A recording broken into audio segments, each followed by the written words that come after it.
Bom dia a todos os ouvintes da Rádio Sagres. Obrigado pela disponibilidade. Promotor, o que é que o senhor ouviu aí dessa frente, dessa organização sobre o IPTU e que tipo de ação, enfim, que tipo de atitude o senhor, o Ministério Público devem tomar diante desse debate todo do IPTU em Goiânia?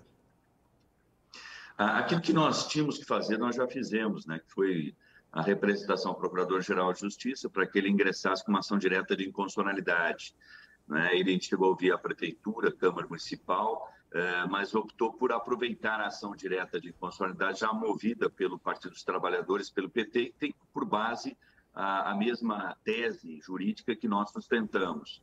Nós mostramos também para a frente parlamentar que nos procurou, composta por vereadores e deputados estaduais com base eleitoral em Goiânia, e bem como representantes da sociedade civil, moradores, representantes do setor JO, dos condomínios, do comércio, né? Há uma insatisfação enorme com a aprovação desse novo Código Tributário Municipal, como já era previsto, né? Porque ele gerou um tarifaço para todos, não só no IPTU, ITU, mas também para as taxas relacionadas às empresas, o ISS. O aumento da carga tributária é enorme, né? E ele vem contra a tendência em todo o país, onde o IPTU aumentou apenas, quando muito, a taxa da inflação. Aqui em Goiânia, o aumento prometido de no máximo 45% mais da inflação, nem isso foi realizado, porque na prática nós temos aí imóveis com 79% de aumento ou até mais, sem esquecer que no ano que vem a trava é a mesma, pode ter o mesmo aumento e assim sucessivamente. Ou seja, ele é completamente irracional, esse aumento, né? E esse segmento que nos procurou, inclusive, elaborou uma cartilha de defesa do contribuinte com modelo de recurso administrativo e também de ações judiciais individuais ou coletivas a serem ajuizadas na Fazenda Pública Municipal. Então, nós estamos aguardando, esperando a apreciação da liminar na ação direta de inconstitucionalidade, né? E mostrando para o contribuinte, para o cidadão, que ele tem também a possibilidade do recurso administrativo, da ação judicial individual ou coletiva no juizado da Fazenda Pública Municipal, que não paga custas processuais, que não tem ônus da sucumbência, né, caso perca a ação. E, além disso, que essa frente parlamentar e esses segmentos nos revelaram é a intenção de continuar pressionando os vereadores para que eles revoguem a aprovação do Código Tributário Municipal e que a Prefeitura consinta com isto, né? Ou, na pior das hipóteses, que limite o aumento do IPTU à reposição da inflação, não mais do que isso. Até porque o maior aumento em todas as capitais do Brasil foi justamente em Goiânia, e muito maior do que em outras cidades. Promotor, qual é o embasamento? O senhor disse que é o mesmo da ação direta de inconstitucionalidade que foi apresentada pelo PT, que tramita lá no Tribunal de Justiça, mas que o senhor, enfim, a promotoria recomendou ao PGJ, o Procurador-Geral de Justiça, que também apresentasse uma ação e o PGJ preferiu acompanhar essa ação que já foi apresentada. O senhor disse que o embasamento seria o mesmo.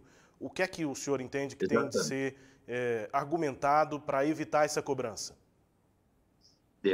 Nós sustentamos que a cobrança, por ser excessiva, ela acaba violando o princípio do não confisco, porque ela desrespeita a capacidade contributiva do cidadão. Na prática, o que ocorrerá é que o IPTU se transformará num aluguel, né? Aquelas pessoas que, com muita dificuldade, financiaram, construíram, compraram as suas próprias residências ou apartamentos, né, terão que pagar um verdadeiro aluguel, né, se transformando em condôminos da prefeitura, né? O que não é a intenção do IPTU, né? Nunca foi, não é esse o propósito desse tributo. Daí a violação ao princípio do não confisco, que desrespeita a capacidade contributiva do contribuinte. E nós temos também uma série de outras ilegalidades, como a aplicação do CUB como parâmetro para avaliação das residências, quando o CUB ele é um índice da construção civil para novas residências. Portanto, ele ignora que a maior parte das casas e apartamentos em Goiânia são usados, não são novos, né? O cidadão não compra uma casa, um apartamento para vender, mas sim para fugir do aluguel. Portanto, ele não quer ganhar dinheiro com o imóvel, o que ele quer é pagar menos. E o que o IPTU está fazendo com essa política que está sendo adotada, não é transformar a propriedade do cidadão em verdadeiro propriedade da prefeitura, onde ele paga um aluguel através do IPTU para a prefeitura para poder morar em Goiânia. O Código Tributário Municipal traz também uma série de aumentos de taxas de até de 1000%, né, que depois contra o bom funcionamento da nossa economia. Ontem foi criado esse movimento chamado SOS Goiânia, porque Goiânia precisa de socorro, né? Goiânia está sendo asfixiada com essa cobrança absurda de tributos sob argumento de justiça social. Mas eu pergunto, qual é a justiça social que se faz sentando clubes de futebol do pagamento de IPTU, clubes milionários como Goiás, Vila Nova e Atlético Goianiense, né? E criando outras isenções tributárias, né?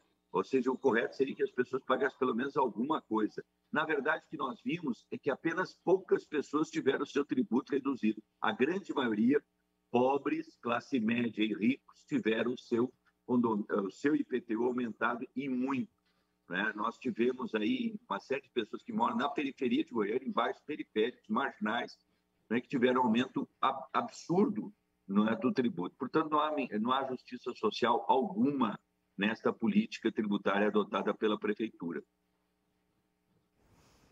Promotor, eu vou manter nesse tema, nesse ponto aí, antes aqui da Cileide Alves, para fazer um contraponto. Esse argumento da justiça social, justiça fiscal, que é abordado pela Prefeitura. O abandono do modelo de zonas fiscais não traz, pelo menos em tese, em conceito, essa justiça fiscal? O modelo de zona fiscal também era bastante injusto. Essa mudança não é interessante e o que talvez fosse necessário uma modulação do novo Código Tributário aprovado no ano passado, que talvez alguns artigos, alguns pontos sejam modulados, sejam alterados, mas mantendo esse princípio de mudar a forma de cobrança e abandonar mesmo esse modelo antigo das zonas fiscais, porque o que se propõe agora pelo que eu entendi, é revogar o novo Código e aí voltaríamos às injustiças anteriores, às injustiças das zonas fiscais, promotor.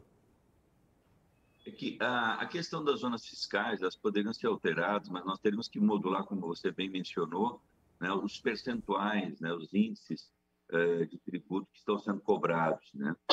O Código Tributário Municipal ele é ruim, ele é nocivo para a economia de Goiânia, porque ele traz um tarifácio geral, não é só no IPTU, no ITU, no ISS, não é? No STI também, prejudicando, inclusive, aquelas pessoas que compram a sua casa através do Minha Casa Verde e Amarela, né? Antiga Minha Casa Minha Vida. Então, a necessidade de se revogar o Código Tributário Municipal ela é evidente, porque esse código foi aprovado em 20 dias sem consultar ninguém, né? Eles passaram de rodo na Câmara Municipal, como passaram com o plano diretor também, né? E os malefícios nós vamos apenas colhê-los, né? Infelizmente, o prefeito está sendo assessorado por 2 secretários, né, vindos de Brasília, que não conhecem a nossa realidade, que partem do pressuposto de que o goianense ganha o mesmo que ganham as pessoas que moram em Brasília, onde nós temos a maior renda média do Brasil. Esse não é o caso de Goiânia, né? Além do mais, ignora a situação de pandemia, né, de fechamento de inúmeras empresas, de aumento do desemprego, de aumento da inflação, né? Eles não sei em qual país, em que planeta eles estão vivendo. E nunca vi também um prefeito aliás, vereadores tão apaixonados por um prefeito, né? Porque eu nunca vi um prefeito com uma base tão grande na Câmara de Vereadores como a atual, né? Não sei se são os olhos azuis do prefeito, qual que é o charme que o prefeito tem para dominar a Câmara Municipal como está dominando. Nós tivemos aí vereadores se vestindo de palhaço e pedindo para ser açoitados porque votaram errado, porque não leram o projeto. O líder do governo na Câmara Municipal, o vereador Leandro Sena, fazendo discurso no Instagram, dizendo que foi traído, enganado, etc. e tal, simplesmente sumiu, desapareceu. A prefeitura ela não está mais disposta, pelo que nós estamos vendo, a rever as injustiças praticadas. Então, algum ponto positivo com o fim das zonas fiscais, ele veio acompanhado de um aumento tributário indevido, abusivo e irracional. Promotor Fernando Krebs, que recebeu, portanto, essa frente parlamentar, que está criando junto com outras instituições, outras entidades, o movimento SOS Goiânia. Promotor Fernando Krebs com a gente, também para suas questões, Cileide. Bom dia, promotor. Obrigada pela sua presença. A gente vê que a base desse movimento aí, eles são de políticos de oposição ao prefeito. E nada contra, né, os políticos de oposição fazerem uma frente como essa, mas eu só queria entender como é que a gente consegue separar do que é político, do discurso político de oposição, do que é realmente um debate técnico em torno de uma lei que precisa ser vista com esse olhar técnico, te retirar dessa parte política para identificar, de fato, os problemas. Me parece que o meio é por evidências, né? Evidências concretas na lei.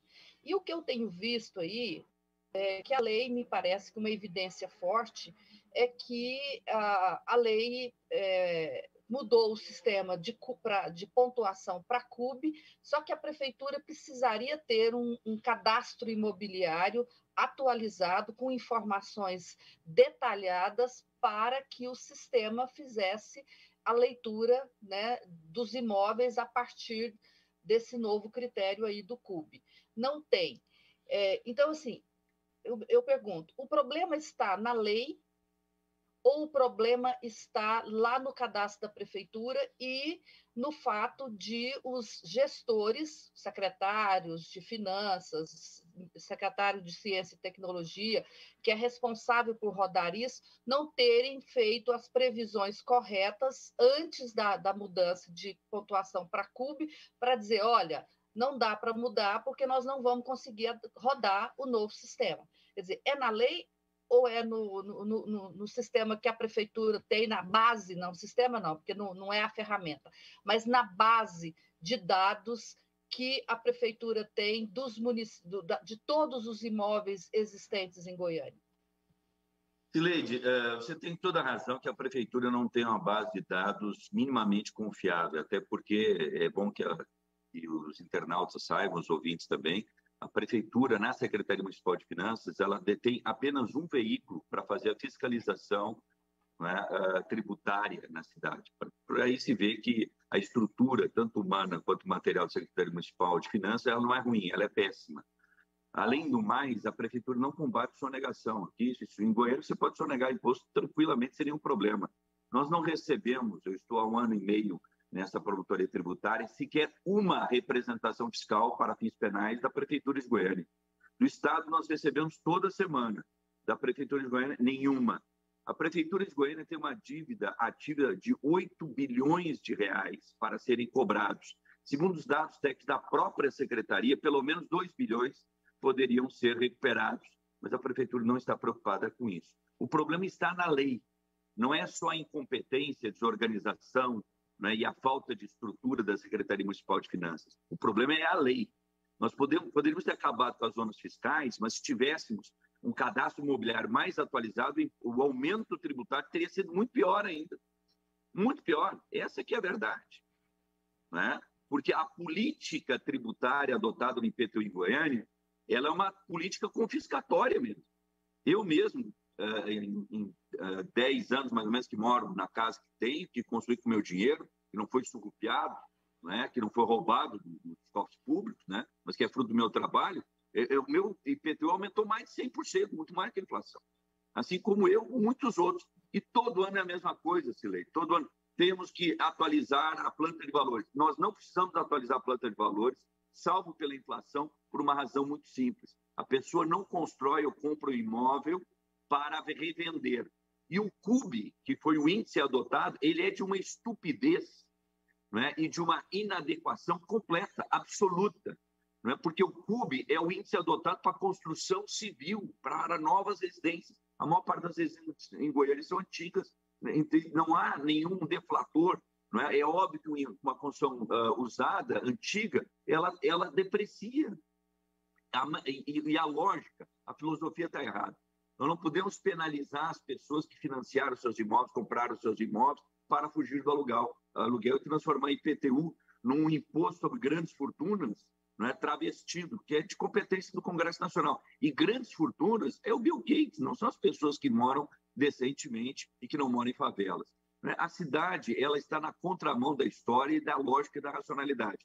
E para arrematar, a questão da frente parlamentar que foi criada, ela não abrange apenas os vereadores de oposição.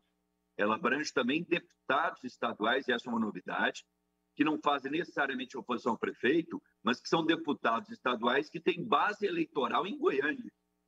Né? E a maior parte dos vereadores hoje que estão votando contra a população serão candidatos agora na eleição desse ano para deputado estadual e federal. Né? E a crise surgiu no momento que a cara deles, o nome deles apareceu nas redes sociais e que a população se revoltou. Aí é que eles admitiram a possibilidade de revogar tudo, que estava tudo errado. Mas não foi por falta de alerta, não foi por falta de advertência. Agora, esse movimento SOS Goiânia, ele é coordenado por 3 moradores de Goiânia. Pela Adriana, que é moradora do setor Jauó, pelo Zé Eduardo, que mora num condomínio fechado, e pela Virgínia, que é uma advogada tributarista, além de um outro cidadão, me foge o nome.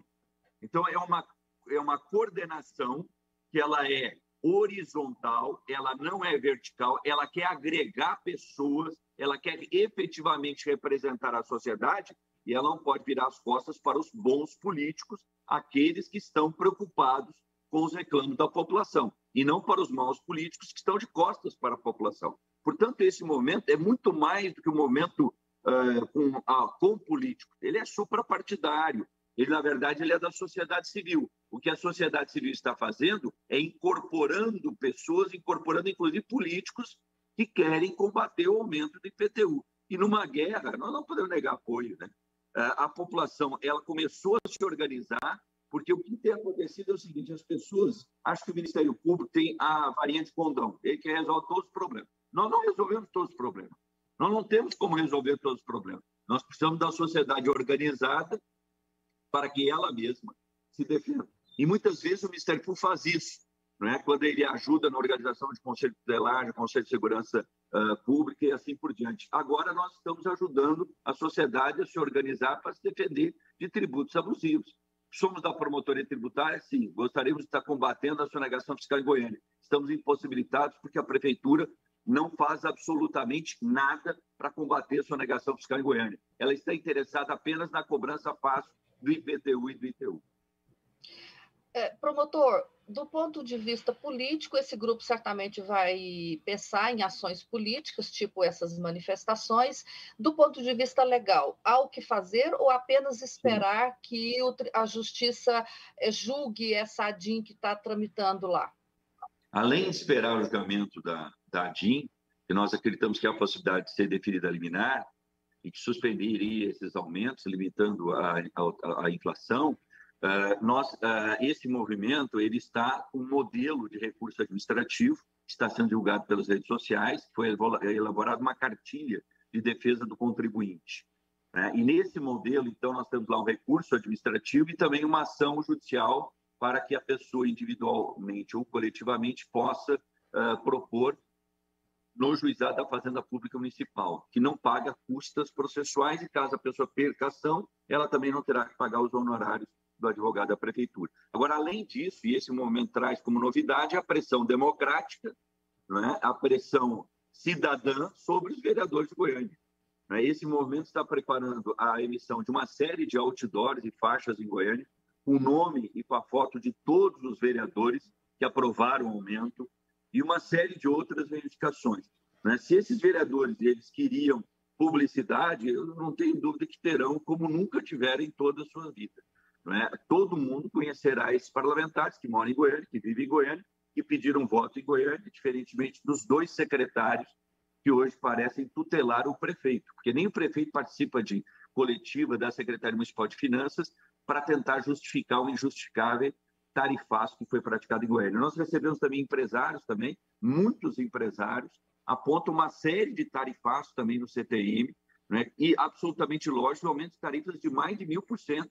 Tudo isso vai impactar a economia de Goiânia. A economia de Goiânia é baseada não na indústria ou no agronegócio, mas sim na prestação de serviço. E essa prestação de serviço será duramente e negativamente impactada com esse tarifaço promovido pelo CTM. Rubens? É isso, promotor. Obrigado pelo contato com a gente aqui. E na sequência aí, então, da parte jurídica, é realmente o Ministério Público, o Procurador-Geral de Justiça, aguardar essa outra ação, né, do Partido dos Trabalhadores. Né? O senhor ainda defende que o Ministério Público, apesar da ação do PT, também apresente uma ação, uma ADI. Sim, uma coisa não prejudica a outra, né? E outras ações diretas de inconstitucionalidade poderão ser propostas. Recentemente, nós tivemos uma decisão favorável do Tribunal de Justiça de Santa Catarina, que declarou inconstitucional o índice do CUB na aplicação de aumentos do IPTU. Portanto, nós estamos muito otimistas com a possibilidade de sucesso judicial, mas uma via não impede a outra, ou seja, a organização da cidadania para a defesa dos seus interesses. Promotor, obrigado pela entrevista, um abraço ao senhor e um bom trabalho aí. Muito obrigado, Rubens, receba o nosso abraço, a Cileide também e a todos da Rádio Sagres. Eu queria só registrar que eu sou ouvinte assíduo de vocês, viu, Rubens, Cileide e Rádio Sagres, né? E vocês fazem um ótimo jornalismo, viu? Meus parabéns e um grande abraço a todos. Obrigada, promotor. Obrigado pela deferência aqui, promotor Fernando Krebs, conversando com a gente.